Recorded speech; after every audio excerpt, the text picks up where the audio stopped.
We were born into the world and we found out about sin. And we didn't do anything to become sinners, but we did find out about sin. Yeah. And then we found out later that God had done something about sin.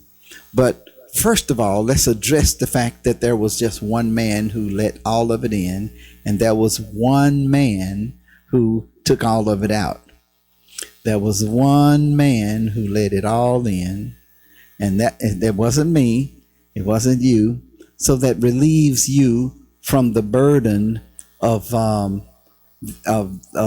you and me, from the burden of, well, there's something I need to do. No, it was one man who let it all in, and then there was one man that took it all out.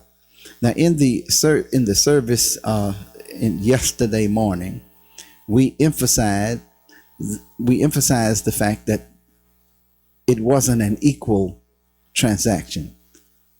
What the devil did in the first Adam was not as powerful and as much as what God has done in the second Adam.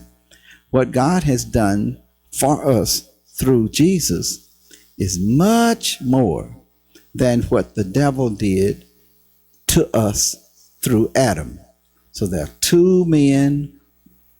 Death was abundant into the world, and one man let it in.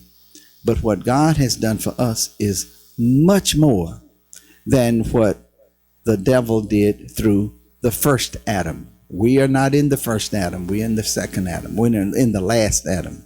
He's called the last Adam. We're not in the first Son of God, who was Adam. We're in the last Son of God, which is the last Adam. His name is Jesus. We're not in the first Adam. We're in the second Adam. And so what the first Adam did was not as powerful, and it was not as much as what God did in the second Adam. Our goal is to see how it's okay for us to allow the abundant life and the abundant love life to operate in our life. It comes because of a revelation that we have much more than what happened in the first Adam. Now, let's read it with that in mind. Now, let's go back to the 12th verse, and you see, this is the dialogue. This is the commentary of what happened, and it's like God is letting us see how he was thinking and why he did what he did, why he did it the way he did it.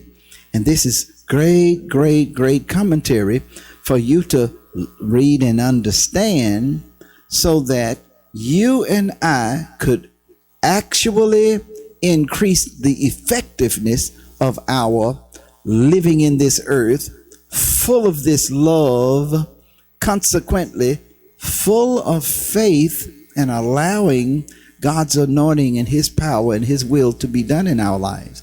Because he moves a lot based on what we know and what we have accepted to be true. This love of God that God put in us, since we are born of the Spirit of God, and this love is in our heart. There's nothing wrong with the love of God that's in us. It works. There's nothing wrong with the faith that God has put in us. All of that works. There's nothing wrong with the glory of God that God has put in us. There is nothing lacking about the life of God, this abundant life that God has put in us. Well, it seems like it's limited or made free by the knowledge that we have of what God has done.